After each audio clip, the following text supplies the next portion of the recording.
A paz do Senhor, meus irmãos, sejam bem-vindos para mais uma aula aqui no canal O Maná de hoje. Eu sou o pastor Luiz Antônio. Hoje nós vamos estudar a lição de número 8 dessa revista. Estamos estudando a igreja em Jerusalém. É um passeio pelo livro dos Atos dos Apóstolos. É o nosso manual de missões e nós já tivemos muitos temas extraordinários dentro do livro dos Atos nessa revista. Antes de começar a aula de hoje, quero agradecer a todos os membros aqui do nosso canal, de todos os níveis, mas principalmente a você que é membro do nível consultoria, que tem dado maior suporte para o meu ministério aqui no canal O Maná de hoje. Quero pedir também a você que está assistindo essa aula e ainda não se inscreveu, para você é só um clique no botãozinho inscrever-se, mas para nós vai fazer toda a diferença. Então nos ajude se inscrevendo, compartilhe os nossos vídeos, seu compartilhamento é muito importante, deixe um like, seu like indica para o YouTube que você gostou e assim ele indica os nossos vídeos na plataforma, isso vai nos ajudar bastante.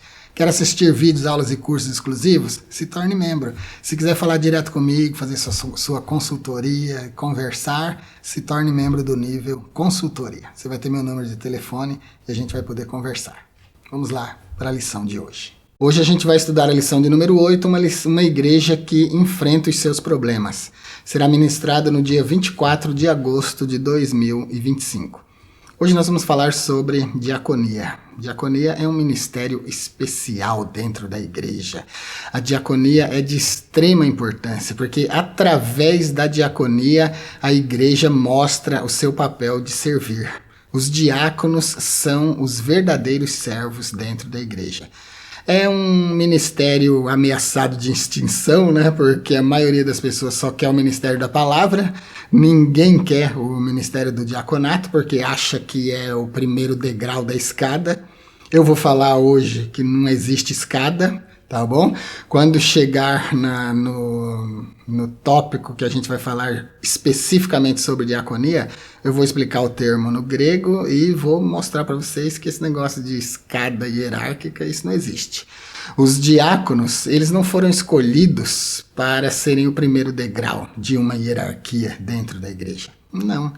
Não existe uma hierarquia dentro da igreja. O que existe são dons específicos dados a cada pessoa para desenvolverem um ministério que venha a cooperar com o corpo de Cristo. O ministério diaconal surge não para estruturar uma escada de poder, não para ser o primeiro degrau de uma escada de poder, mas ele surge para mostrar que existem homens dentro da igreja capazes de servir, que gostam de servir, que têm amor, altruísmo suficiente para servir. Essa é a função do diácono. O diácono reflete Jesus Cristo de uma forma extraordinária, porque Jesus foi aquele que veio para servir. Ele disse que o Filho do Homem não veio para ser servido, mas para servir.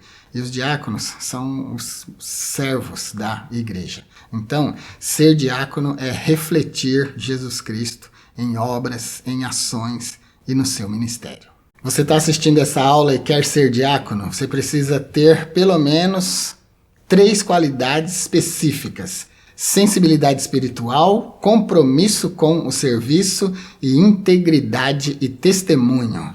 Sensibilidade espiritual é a capacidade de discernir a necessidade dos outros, a necessidade da igreja, com sabedoria. Com sabedoria vinda de Deus, que vai guiar você no serviço, na oração e na fé. Então, se você é um homem, uma mulher sensível ao Espírito Santo, com certeza você é apto para o ministério. Hoje nós vamos ver também que Deus não precisa operar um milagre extraordinário para que um diácono seja chamado.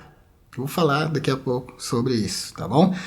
Compromisso com o serviço é a disposição constante em ajudar, mesmo nas tarefas menos visíveis, e fazer isso com alegria e com dedicação. Tem homens que foram chamados para isso. Eu conheço um homem que realmente é um diácono. É o diácono Narciso. Eu tive a felicidade de conhecer esse irmão desde quando ele se converteu. Eu pastoreei a igreja onde ele nasceu na fé por muitos anos. E ele é um diácono nato. E não é só dentro da igreja, não. Onde tiver uma reunião, ele age como um diácono. É natural na vida dele.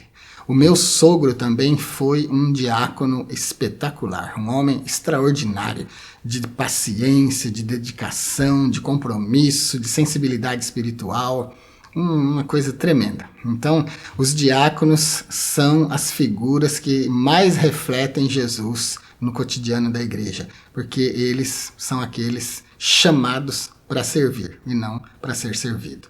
Hoje nós temos 3 objetivos na nossa lição, que é analisar, explicar e aplicar. Nós vamos analisar as naturezas cultural e social dos conflitos enfrentados pela igreja. Nós vamos explicar a importância da organização e da distribuição de funções dentro da igreja. E nós vamos aplicar os princípios bíblicos de caráter, sabedoria e serviço na vida cristã e na atuação ministerial. A nossa palavra-chave de hoje é diaconia, e eu vou explicar esse termo aqui no tópico de número 2, no item 3 do tópico 2, que vai falar especificamente sobre a diaconia. No texto áureo, em grego, nós temos «Επισκέφσας τη βία Delphi, andras ex imon martyromenos epta, pliris pneumatos agio que Sofias, os catastissomen eptis Christaftis». Esse é o texto que diz: escolhei, pois, irmãos, dentre vós, 7 varões de boa reputação, cheios do Espírito Santo e de sabedoria, aos quais constituamos sobre esse importante negócio. Nós temos 3 palavras gregas aqui que vão aprofundar um pouco o nosso entendimento sobre essa escolha dos diáconos. E uma coisa importante para eu já deixar claro aqui é que para um diácono ser chamado, Deus não precisa se manifestar. O que precisa se manifestar é a necessidade. Tá bom, meus irmãos? Deus só precisa aprovar o ministério do diácono. Mas quem suscita o diácono do meio da igreja é a necessidade. Vejam que aqui nós tivemos uma necessidade social no meio da igreja, porque a parte grega da igreja estava sendo negligenciada, enquanto a parte hebreia, judia, estava sendo favorecida, mais do que os gregos. Os de língua grega, as viúvas de língua grega, estavam sendo negligenciadas. Então houve uma murmuração, uma reclamação no meio da igreja, e os 12 disseram assim: o nosso ministério é o da palavra. Não é bom que nós deixemos a palavra para servir mesas. Então, aí é onde entra o texto áureo. Escolham vocês, επισκέφσαστε. Escolham dentre vocês 7 varões que sejam cheios do Espírito Santo para a gente colocar sobre esse negócio. E a gente vai continuar no ministério da palavra. Então veja que surgiu a necessidade e com a necessidade a escolha dos diáconos. Então, meu irmão, se você quer ser diácono, é só você começar a se dedicar dentro da igreja. Viu uma necessidade, viu alguma coisa para fazer dentro do templo, vai fazendo. Não precisa esperar o pastor mandar, pode ser proativo e fazer. Tá bom? Sirva os irmãos. O pastor vai ver que você está fazendo isso e ele vai te chamar para esse ministério. E principalmente se você sente de dentro de você a vontade de fazer isso, se você sente um chamado, então claro que você será chamado e confirmado para esse ministério. Mas então o que eu quero deixar claro aqui é que não precisa de uma aura espiritual, né? Nem para ser presbítero não precisa disso, porque os presbíteros também são escolhidos no meio da igreja. A questão é que não é a igreja que escolhe homens para o ministério da palavra. São os homens do ministério que escolhem homens do ministério. É isso que a gente vê na Bíblia. E do mesmo jeito aqui, os diáconos, eles também são escolhidos. Não precisa de uma aura sobrenatural para isso.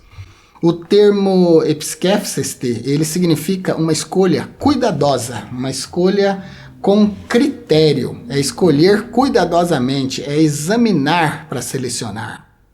Olha que interessante. A pessoa precisa ser observada.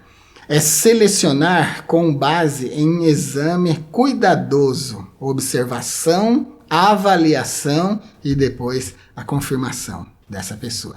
É isso que o termo επισκέφσαστε traduz para nós, dá a entender no seu idioma original. Eu vou deixar essas notas aqui lá no nosso blog, na nossa aula do blog, vai ficar cheio de notas hoje lá, tá bom? Nota de grego com a tradução, eu vou pronunciar aqui para vocês irem aprendendo tá bom? Então vá lá no blog, pode copiar, colar, imprimir, levar para sua aula e quando for no blog, nos dê o apoio, siga o nosso blog, tá bom? É bem facinho, é só clicar no botão seguir no blog, se tá no celular, roda a página da aula, assim vai rolando, que vai aparecer para você o botãozinho seguir, aí é só clicar nele e confirmar, pronto, você já estará seguindo o nosso blog.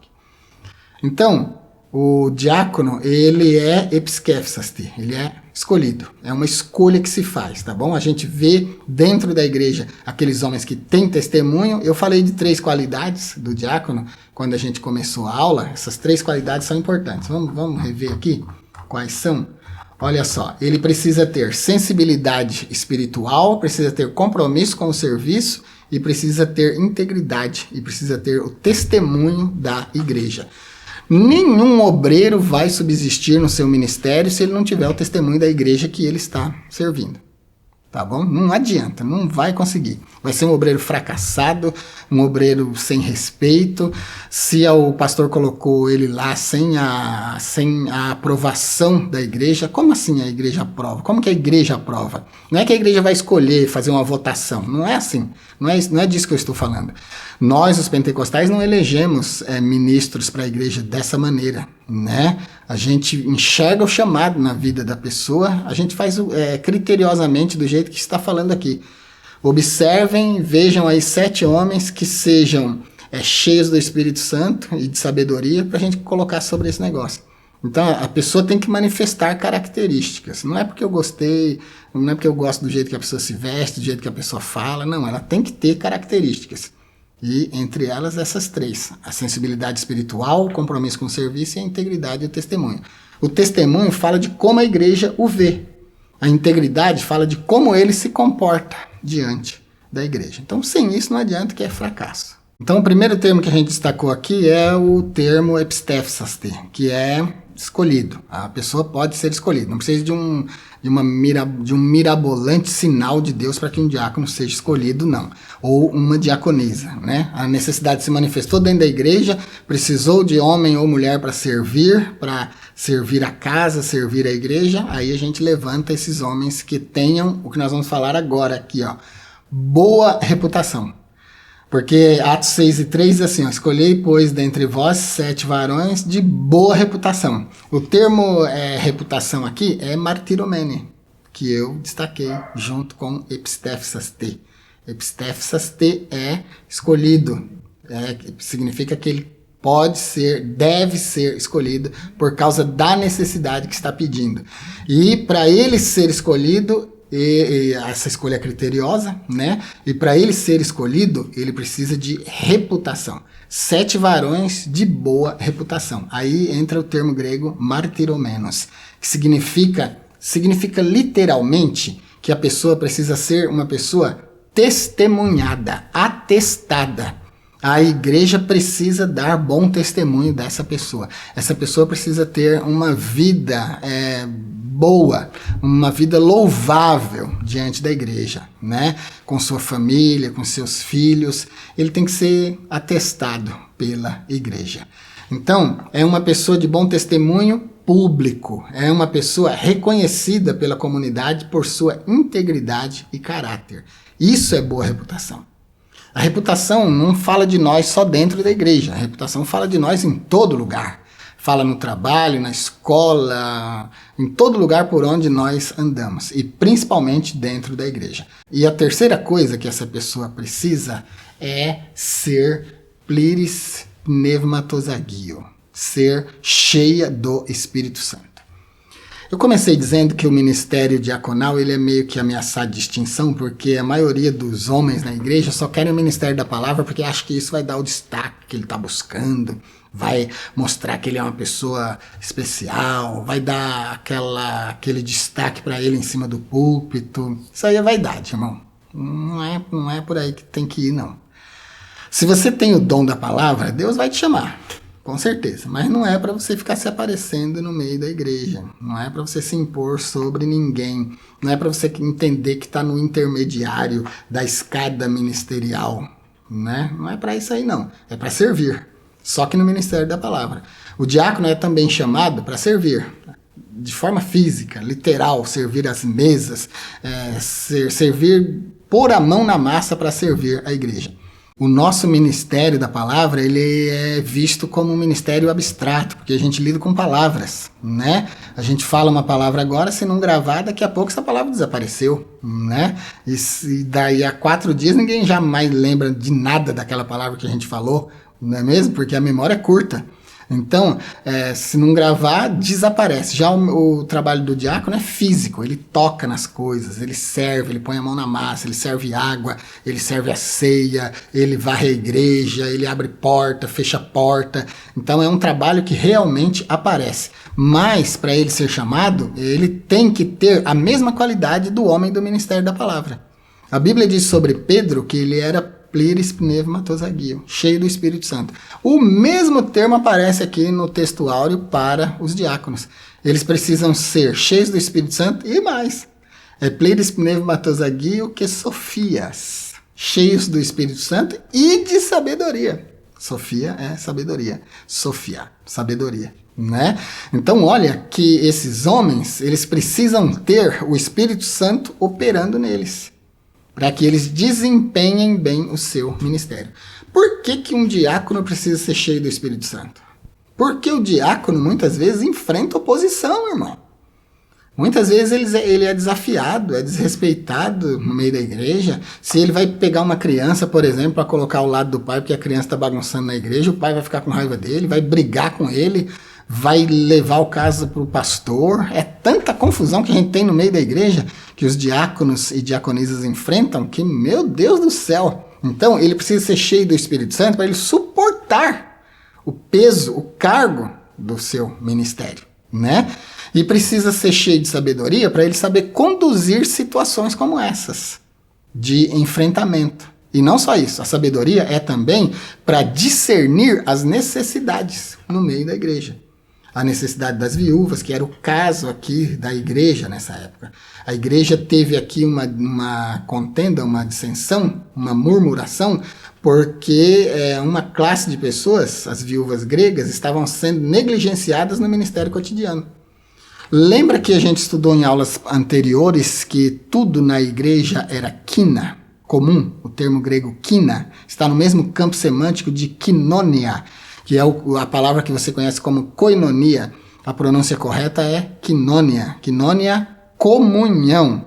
Quina, comum. Ter tudo em comum. Então, as viúvas estavam sendo negligenciadas. Por quê? Porque eles tinham tudo em comum. Então, as pessoas comiam junto. Muitas pessoas não tinham onde morar, estavam se convertendo, havia perseguição contra a igreja, então as pessoas se reuniam. E aí, na hora de almoçar, na hora de jantar, era tudo comum, né? Então, precisava servir todo mundo igual. E as viúvas gregas estavam levando prejuízo nesse serviço. Por isso, a escolha dos diáconos, para fazer isso com justiça, com sabedoria. Por isso que o diácono tem que ser cheio do Espírito Santo e de sabedoria, para administrar isso, para dar para cada um aquilo que lhe é devido. O termo grego sofia é mais do que conhecimento comum, viu? Inclusive eu tenho uma frase que eu desenvolvi, vou deixar ela citada aqui, entre aspas, e o meu nome na frente, tá bom? Sabedoria é a capacidade de administrar o conhecimento. Porque conhecimento não é sabedoria. Tem gente que tem conhecimento, mas não sabe passar esse conhecimento. Não tem sabedoria para passar o conhecimento. A sabedoria é um dom de Deus. A sabedoria, ela vem do alto. A sabedoria nos capacita a fazer coisas extraordinárias. Né, meus irmãos? Então tem gente que tem bastante conhecimento, mas não parece inteligente. Porque não sabe nem lidar com aquilo que decorou, com aquilo que conheceu. A sabedoria nos ajuda a administrar o conhecimento de modo que o conhecimento parece fluir de nós com muita naturalidade. É gostoso ouvir uma pessoa com sabedoria falando, ensinando, agindo, porque o Espírito Santo lhe dá graça. Tá bom? Então, Sofia é mais do que conhecimento, é capacidade de aplicar princípios divinos com discernimento de Deus. Os diáconos então precisavam ser cheios do Espírito Santo para suportar o peso do seu ministério, para administrar todas as controvérsias que se levantassem contra o seu ministério. Ainda é assim hoje, precisa ser cheio do Espírito Santo para suportar todas as adversidades do seu ministério e precisa de sabedoria para tomar decisões equilibradas, para lidar com pessoas, com situações, com maturidade e com sensibilidade. Então, veja que ser diácono não é fácil. Ser diácono não é estar ocupando o primeiro degrau da escada ministerial.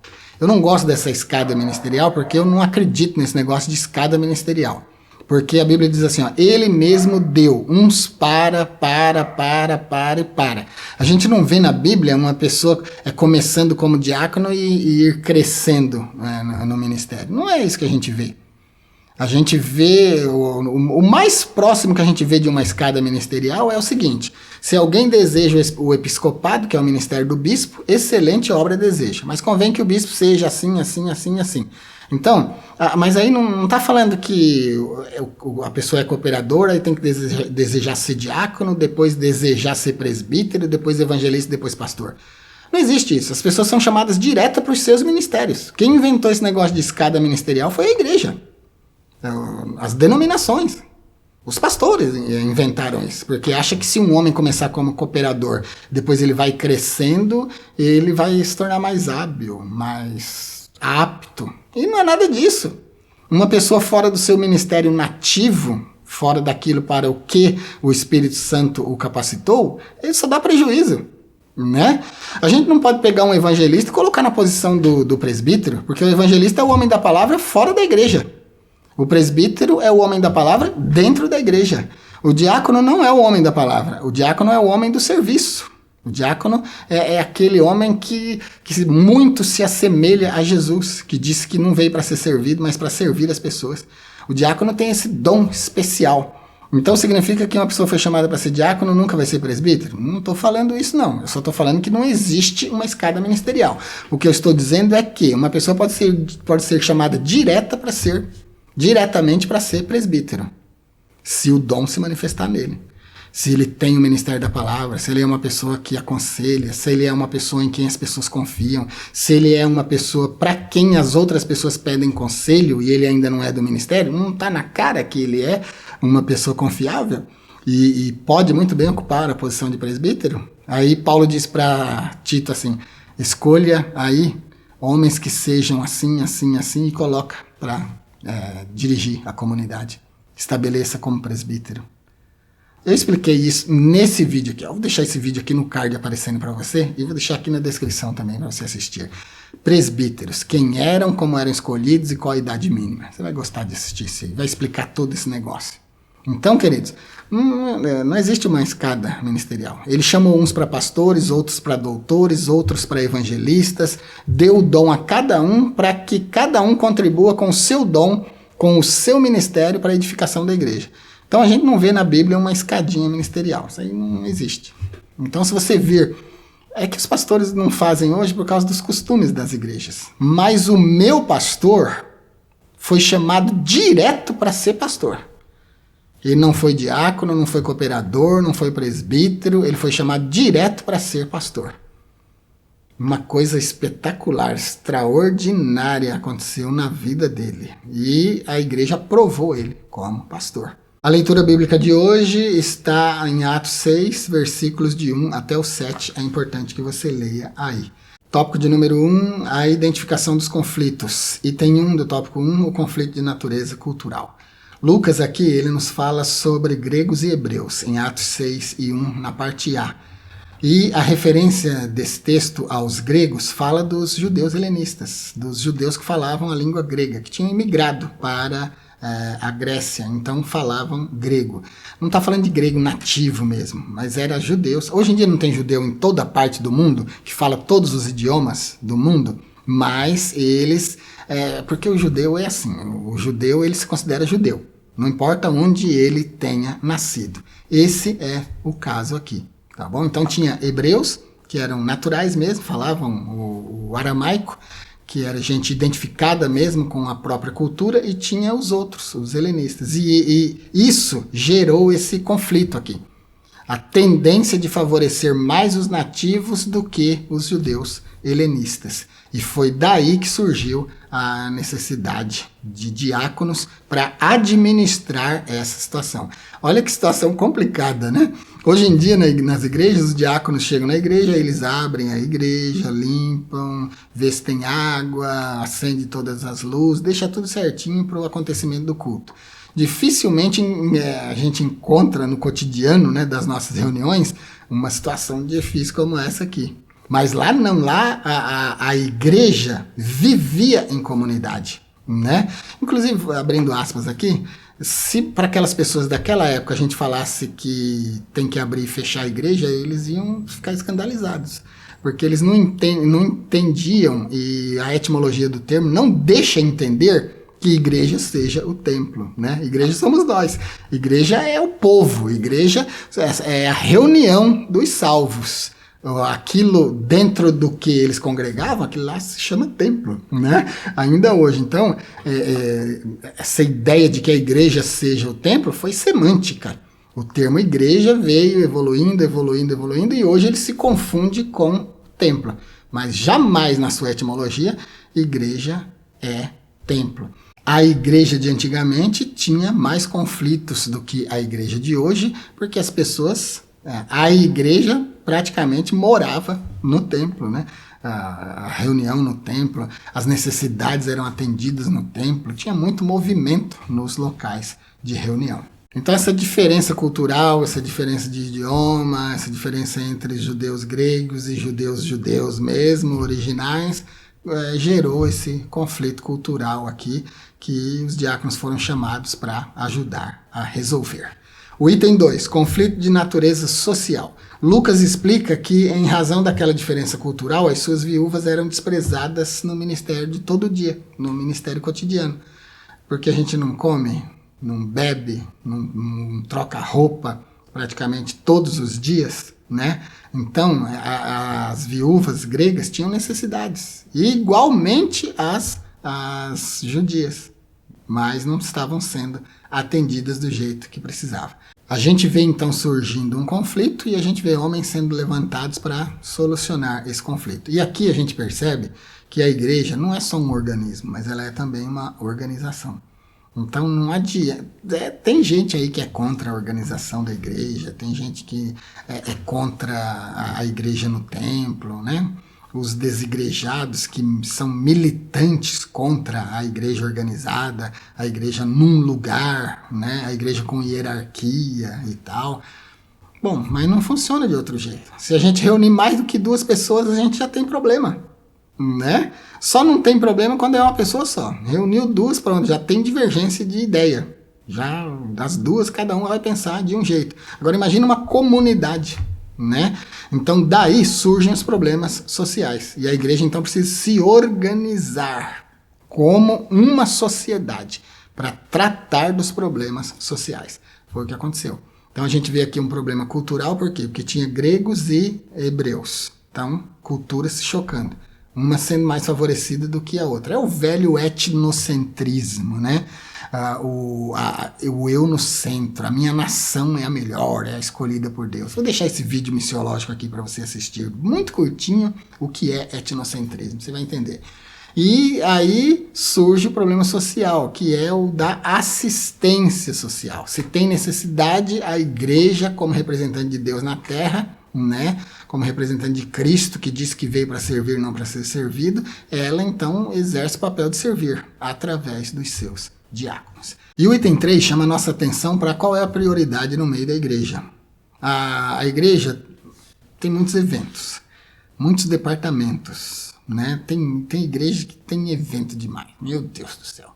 E aqui, por exemplo, a lição está falando de eventos musicais, aquelas reuniões de louvor que são muito visitadas, muito cooperadas, mas quando a gente fala, por exemplo, de um culto de assistência social, quando a gente fala, por exemplo, de sair para evangelizar, essas pessoas desaparecem.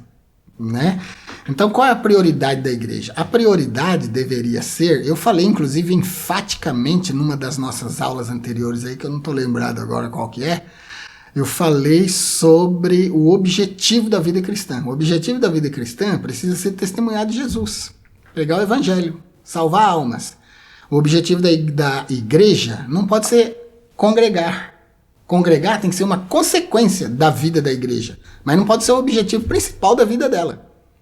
Se o crente vive só para ir para a igreja, voltar para casa, ir para a igreja, voltar para casa, eu ando por aí pela cidade, às vezes eu passo na frente das igrejas, tem um monte de gente lá, praticamente na calçada da igreja, e essas pessoas disseram que foi para o culto.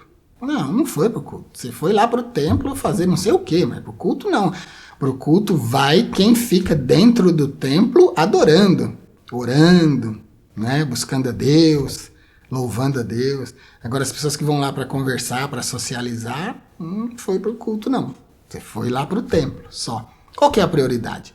Muitas vezes a gente vê então que os eventos musicais são lotados, mas os eventos sociais, por exemplo, como é o caso aqui, a aula de hoje está tratando de evento social, de assistência social, de homens levantados para cuidar da assistência social. Esses eventos são relegados a segundo plano dentro da igreja. Uma vez eu ouvi um pastor falar, se gabar, de que ele chegou na frente da igreja e falou assim, não precisam mais trazer o quilo para assistência social porque a despensa está cheia. Olha que coisa grave, né, meus irmãos? Vamos avaliar isso aí um pouquinho? Se a despensa da igreja está cheia e não precisa trazer mais, significa que a igreja não está trabalhando, não está distribuindo aquilo ali. A assistência, o armário da assistência social na igreja, ele não pode ficar cheio, abarrotado e nem vazio. E precisa ser distribuído aquilo ali. Se dentro da igreja local não tem nenhuma necessidade, doa para quem está fora. Inclusive isso vai até chamar mais almas para dentro da igreja. Mas nunca um pastor pode chegar na frente da igreja e falar, não precisa mais trazer o quilo porque a despensa está cheia. Distribua isso, irmão. Monta a cesta básica. Coloca uma placa lá na calçada da igreja, doa-se cesta básica. Venha se você tem necessidade. Você vai ver o que vai começar a acontecer dentro dessa igreja. Mas jamais, inclusive, bater no peito e falar, não, nossa assistência social é abarrotada. Se é abarrotada é porque não está fazendo o trabalho, não está distribuindo. Tá vendo? Por isso, os homens que cuidam dessa parte, as mulheres que cuidam dessa parte da assistência social, precisam ser cheios do Espírito Santo. Precisam ter sabedoria. Precisam ter proatividade. Precisam ter discernimento dado por Deus. Por isso, cheio do Espírito Santo e sabedoria, que é a que traz o discernimento, para agir desse jeito. Querido, fica esse alerta. Se a assistência social da sua igreja está cheia, não está precisando mais trazer, pode dar um jeito aí, tem que distribuir isso. Conversa com o pastor. Faz isso que eu estou falando aqui. Comece a distribuir para os de fora. Você vai ver que a sua igreja vai começar a receber visitantes que você nunca imaginou que receberia. Tá bom? Eles vêm pelo pão que perece, mas às vezes eles ficam pelo pão que permanece. Então, qual que é a nossa prioridade? Nossa prioridade não é cuidar só do lado espiritual e abandonar o lado físico. Não, porque dentro de nós tem um espírito que se liga ao Espírito de Deus, que nos leva para a adoração, que nos chama para Deus. Mas fora de nós precisamos vestir, precisamos comer, precisamos morar. Nós temos necessidades. Então, é preciso ver os dois lados. Tem pessoa aí na sua igreja que passa necessidade, mas não fala, porque tem vergonha. Por isso que o diácono tem que ter sabedoria. Por isso que a diaconisa tem que ter sabedoria.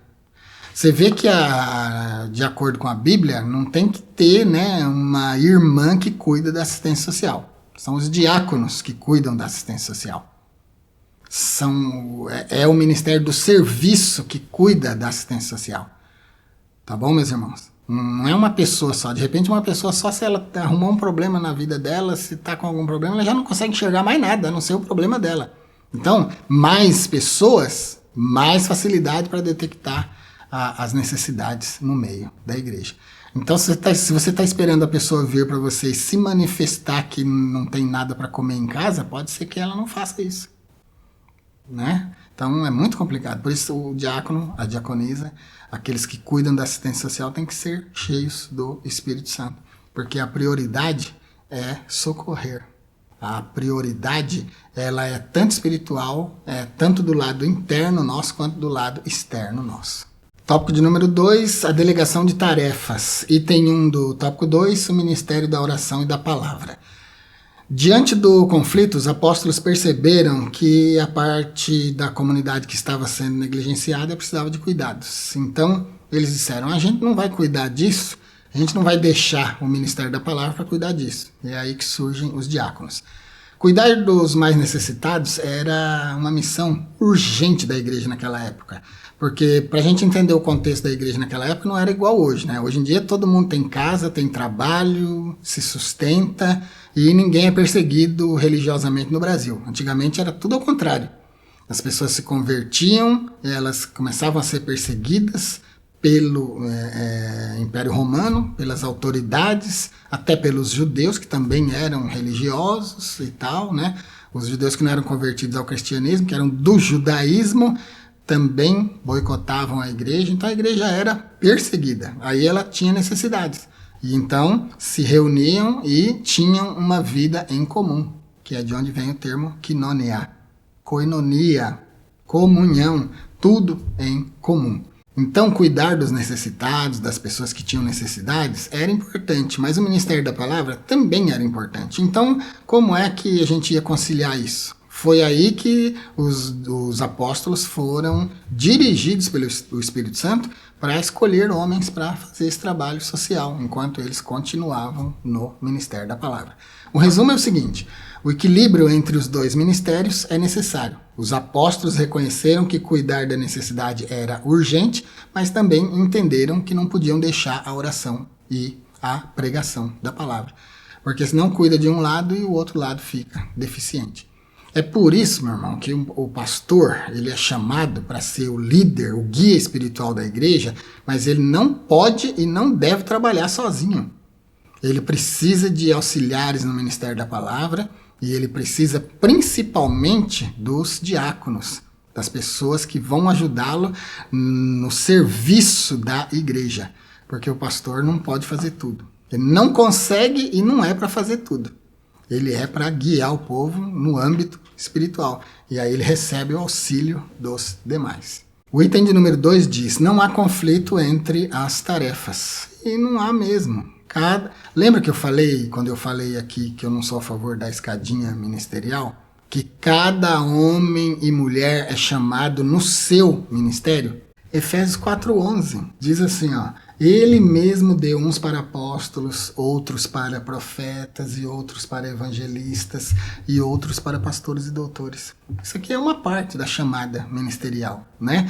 O que significa que cada homem foi chamado para realizar uma tarefa específica. Os apóstolos, então, na sua função, pregando a palavra, ensinando a igreja, testemunhando e no ministério da oração, e os diáconos foram chamados para servir as mesas, para cuidar da necessidade cotidiana da igreja, porque a igreja se reunia ali não só por causa da sua necessidade espiritual, mas também por causa da sua necessidade material, da sua necessidade física, tá bom? O ministério cotidiano que é falado aí é o sustento do corpo. Comida, bebida, vestido, tudo era comum para a igreja naquela época. Então, não existe oposição, quando cada um está conforme Efésios 4:11, cada um no seu ministério. Item 3 do tópico 2, a diaconia. Diaconia, no grego, é um termo que não envolve só os diáconos, mas envolve todo o ministério. Porque o termo grego diaconia significa serviço. Significa ministério, significa assistência. O termo diaconia está no mesmo campo do verbo grego diakonio, que significa servir, e do substantivo diáconos, que significa servo e ajudante. Essa nota vai ficar também para você na nossa aula. Então, todos os homens do ministério, seja cooperador, diácono, presbítero, evangelista ou pastor, esses homens estão dentro do termo diaconia, do grego. Porque diaconia significa serviço, significa ministério. Não diz respeito só ao ministério diaconal, mas na sua etimologia se refere a todos os ministérios dentro da igreja. Hoje em dia o termo semantizou, semântica é o estudo da evolução da palavra com o tempo, né? Então o termo semantizou e hoje em dia nós temos um ministério no meio da igreja que é o ministério diaconal. No início da igreja, quando eles foram chamados, eles foram chamados para quê? Para servir. Então, dentro do idioma grego, eles foram chamados como diáconos, que é aquele que serve, que é o servente, o ajudante. Tá vendo como fica mais fácil da gente entender os termos bíblicos e até os ministérios nas suas etimologias? Por que alguém é chamado de diácono? Porque ele é o que serve. Então, do ponto de vista etimológico, não do ponto de vista da hierarquia ministerial que existe hoje, não, do ponto de vista bíblico, do ponto de vista etimológico, da origem da palavra, no seu ministério, o presbítero é diácono, porque ele serve no ministério da palavra. O pastor é diácono, porque ele serve, lembrando que diácono significa servo, ele serve no ministério da palavra, e assim por diante. Então, se a gente imagina aí a gente desenhar uma esfera, e essa esfera é a diaconia, que é o serviço, é o ministério. Dentro dessa esfera estão todos os ministérios: cooperador, diácono, presbítero, evangelista, pastor. Todos são servos da igreja. Então, para se estabelecer um diácono ou uma diaconisa na igreja, não precisa de um ato extravagante, mirabolante de Deus. Deus não precisa chamar um diácono do mesmo jeito que chamou um profeta do Antigo Testamento, né? Para você ser diácono, Deus não precisa falar com você como falou com Jeremias. Desde o ventre da tua mãe escolhi. Não precisa nada disso, não. A necessidade é que aponta para a necessidade de diáconos na igreja. A necessidade de se expandir a igreja, de abrir um ponto de pregação, de abrir uma igreja aqui, outra ali, outra lá, é que indica que a igreja precisa de evangelistas e de presbíteros e de pastores. A necessidade é que vai chamando, que vai exigindo a consagração desses homens. Aí a igreja ora e Deus realiza a obra. Mas na chamada diaconal vocês viram que foi a própria sociedade que aprovou a escolha daqueles 7 homens. Porque eles eram cheios do Espírito Santo, cheios de sabedoria. Diaconia, então, não é apenas uma função, meu irmão. Diaconia é um chamado ao serviço cristão, é um chamado à compaixão e à prática da fé. É um chamado a imitar Jesus na acepção da palavra, porque Jesus não veio para ser servido, mas para servir. E os diáconos foram chamados para fazerem isso. Então, são muito parecidos com Jesus. Tópico de número 3, seguindo os princípios cristãos. Item 1, privilegiando o caráter. O mais importante na chamada diaconal é o caráter. A Bíblia diz muito claramente: escolham 7 varões que tenham boa reputação. A expressão boa reputação, então, é traduzida do termo grego martireu, que significa testemunha. E depois esse termo semantizou, evoluiu para mártir, né? O termo martireu, na sua origem, significa testemunha. Significa alguém que tem o bom testemunho da sociedade, da comunidade. A gente já discutiu isso fartamente, não vou gastar muito tempo explicando. O termo martireu, ele tem raiz no grego martis, que significa testemunha.